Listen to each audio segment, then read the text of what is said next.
বৃহস্পতিবার সারা রাজ্যের সাথে সাথে শিল্পাঞ্চলে অত্যন্ত শ্রদ্ধার সাথে পালিত হয় স্বর্গীয় প্রধানমন্ত্রী জওহরলাল নেহরুর জন্মজয়ন্তী। এদিন এই উপলক্ষে আসানসোল পৌর নিগমের তরফ থেকে মাল্যদান করেন আসানসোল পৌর নিগমের চেয়ারম্যান অমরনাথ চ্যাটার্জি, এমএমআইসি গুরুদাস চ্যাটার্জি সহ বিভিন্ন বিশিষ্ট ব্যক্তিবর্গ।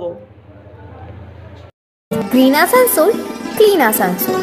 প্রত্যেকটি আধিকারিক যারা জন্ম মৃত্যু এই সমস্ত মনীষীদের পালন করার মধ্যেখান দিয়ে নতুন সংস্কার তৈরি করে আমাদের মধ্যে উপস্থিত রয়েছেন Gurudas Chattopadhyay, member mayor in council, Rabiur রয়েছে, কল্লোল রয়েছে, আমাদের বুদ্ধু রয়েছে, বেলাল রয়েছে, আমাদের সমস্ত আধিকারিকরা রয়েছে।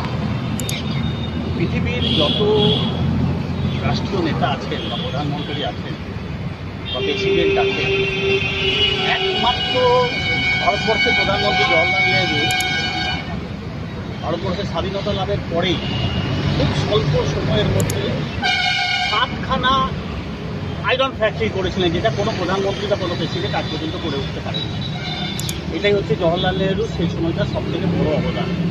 এবং পরবর্তীকালে ভারতবর্ষকে নতুনভাবে তৈরি করবার জন্য একাধারে বাট্টানাগাল ক্যানেল থেকে শুরু করে Maithon dam, Panchet dam, Durgapur dam, এই সমস্ত ড্যাম সারা ভারতবর্ষকে কীভাবে কৃষি প্রধান দেশ হিসাবে তৈরি করে দেওয়া যায় তার চেষ্টাই কিন্তু সেই সঙ্গে রেখেছিলেন।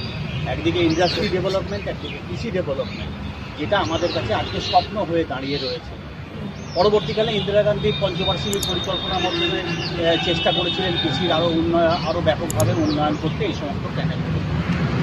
জওহরলাল নেহরু যে সমস্ত কাজগুলো ছিল 1912 সালে যখন উনি বিদেশ থেকে পড়ে এলেন, অমরদা সব কিছু আপনাদের সামনে তুলে ধরেছেন। আমাদের মধ্যে রবিউল আছে, বেলাল আছে, আমাদের আধিকারিক সবাই আছেন।